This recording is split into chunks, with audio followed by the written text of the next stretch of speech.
ओम नमः शिवाय। मैं सर्वेश कुमार सिंह चंचल। आज राजनीति के क्षेत्र में जो लोग हैं, किसी महत्वपूर्ण पद पर हैं या नेतृत्व के पद पर हैं, ऐसे लोगों के हाथ का विश्लेषण करने जा रहा हूं।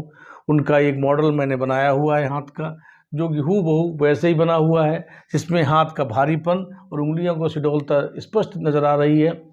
इन हाथों की जो मुख्य विशेषताएं होती है, ऐसे जातक निश्चित रूप से किसी महत्वपूर्ण पद पर होते हैं, जैसे विधायक, सांसद या अन्य महत्वपूर्ण पदों पर, कभी कभी मंत्री के पदों पर भी सुशोभित होते हैं। ऐसे हाथों में जो हाथ की बनावट होती है वो बहुत ही अच्छी होती है। हाथ बड़ा सा लंबाई लिए हुए और हथेली चौड़ाई लिए हुए और विस्तृत क्षेत्र फैला हुआ होता है ग्रहों का। ये इसके हाथ में विशेषता मानी जाती है। एक तरफ से देखें तो उंगलियां सुडौल और सुंदर, और अधिकांशतः बृहस्पति की उंगली जो होती है तर्जनी, इसका झुकाव मध्यमा की तरफ को होता है। हल्का सा टर्न मध्यमा की तरफ को होता है। ये इस बात का संकेत होती है कि ऐसे जातकों के अंदर नेतृत्व की क्षमता विशिष्ट होती है और वाक्पटुता होती है। बृहस्पति का उच्च होना वाक्पटुता का एक संदेश देती है। ऐसे जातक निश्चित रूप से अच्छे भाषण देने वाले और अच्छी तरीके से बात को समझाने वाले होते हैं। इसके साथ ही साथ हाथ का रंग हल्का सा गुलाबीपन लिए हुए, क्रॉस लाइंस यानी जो बाधा रेखाएं उनकी संख्याएं कम होती हैं, और इसके साथ ही साथ अंगूठे की दृढ़ता स्पष्ट होती है। अंगूठे की दृढ़ता जीवन में निर्णय करने की क्षमता को प्रदर्शित करती हैं। ऐसे जातक निश्चित रूप से मजबूत मस्तिष्क के होते हैं। वो लाभ हानि का अंतर नहीं देखते। वो अपने कार्य में लगते हैं तो उसको पूर्ण करके ही मानते हैं। अर्थात अंगूठे का दृढ़ होना उनकी इच्छा शक्ति की प्रबलता का एक स्पष्ट संकेत माना जाता है। इसके साथ ही साथ शुक्र क्षेत्र उच्च का होना और शुक्र क्षेत्र पर स्पष्ट शुक्र रेखाएं और साथ में एक स्पष्ट मंगल रेखा का आना अत्यंत शुभ माना जाता है। अर्थात शुक्र ऐश्वर्य का लक्षण बनाता है, धन, वैभव और ऐश्वर्य का लक्षण बनाता है। नेतृत्व के क्षेत्र में जितने भी जातक हैं वो उनके पास धन का तो कमी नहीं रहती है। इसलिए भूमि, भवन, वाहन, शिक्षा, संतान के सारे सुख उनके जीवन में होते हैं। इसलिए मंगल की विशिष्टता उनके लिए, भूमि, भवन, वाहन के लिए एक माध्यम तो जरूर बनती है। अर्थात शुक्र पर मंगल रेखा का बनना, मंगल रेखा से ये उनके अंदर एक विशेष कॉन्फिडेंस के साथ में धन वैभव का प्रतीक माना जाता है। अब आती है बात मस्तिष्क रेखा की। ऐसे जातकों की जो नेतृत्व के क्षेत्र में है, उनकी मस्तिष्क रेखा गोलाई लेते हुए और चंद्र की तरफ जाती हुई दिखाई पड़ती है। अधिकांशतः ये लंबी होती है। इसका लंबा होना और गोलाई लेना, हल्का सा गोलाई लेने से मतलब होता है ये गोलाई लेना इस तरीके से, ऐसी गोलाई लेने का मतलब होता है कि ऐसे जातकों का जो मस्तिष्क होता है वो बहुत क्रियाशील होता है।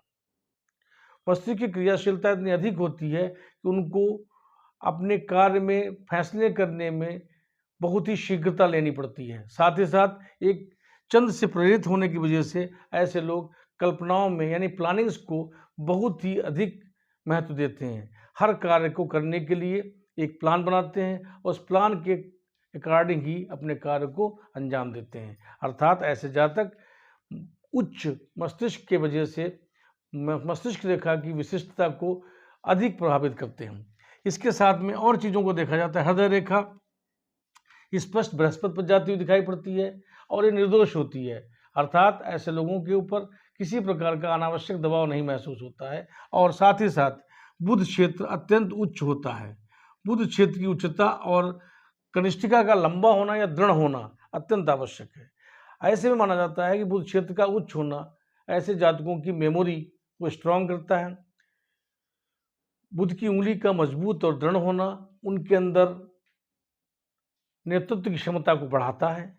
ये चीज़ें अत्यंत महत्वपूर्ण होती हैं। नेतृत्व के लिए इन चीज़ों का अत्यंत महत्व होता है, क्योंकि हमने बहुत से राजनेताओं से जब बात की, उनसे देखा तो बहुत से राजनेताओं को 100-100, 200-200 फ़ोन नंबर्स बगैर डायरी पे नोट किए कंठस्थ याद रहते हैं, लोगों के संपर्क याद रहते हैं, लोगों के नाम याद रहते हैं। ये एक राजनेता का सबसे महत्वपूर्ण लक्षण है कि वो किसी को देखकर तुरंत उसका नाम लेकर उसको बुलाए। इसके लिए आवश्यक है कि बुध पर्वत का उच्च होना अर्थात मेमोरी स्ट्रांग होना, इससे अत्यंत प्रभाव पड़ता है और सामने वाले पर इसका एक मनोवैज्ञानिक प्रभाव पड़ता है। यही एक नेतृत्व करने की सबसे महत्वपूर्ण कला मानी जाती है। अर्थात बुध का उच्च होना और बुध की उंगली जो कनिष्ठिका है, इसका दृढ़ होना अत्यंत आवश्यक माना जाता है। हृदय रेखा, भाग्य रेखा का अधिकांशतः हमने ऐसे जातकों में भाग्य रेखा का अधिकांशतः हमने उदय चंद्र क्षेत्र से देखा है।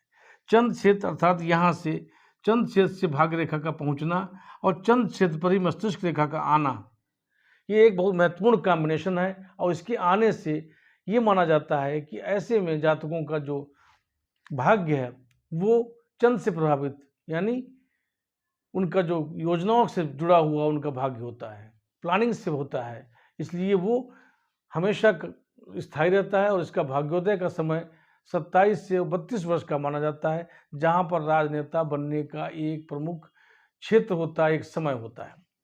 इस प्रकार ये जो लाइन बनती है ये अत्यंत महत्वपूर्ण होती है। इसके साथ ही साथ अन्य चीज़ों के साथ में मणिबंध रेखाओं का एक महत्वपूर्ण योग होता है। महत्वपूर्ण रेखाएं जो होती हैं ये स्पष्ट और अधिकांशतः 3 तक होती हैं। कुछ जातकों के हाथ में जो मंत्री पद पर शोभित हैं उनके हाथों में मैंने 3 तक मणिबंध रेखाएं जो कि पूरे सर्किल में देखी हैं, हथेली कलाई के पूरे चारों तरफ घूमती हुई स्पष्ट मणिबंध रेखाएं देखी हैं, जो उनके ऐश्वर्य और सौभाग्य का प्रतीक मानी जाती हैं। अर्थात मणिबंध रेखाएं अत्यंत शुभ हों, केतु क्षेत्र अत्यंत प्रबल हो और केतु क्षेत्र पर मत्स्य का चिन्ह हो तो अत्यंत शुभ माना जाता है।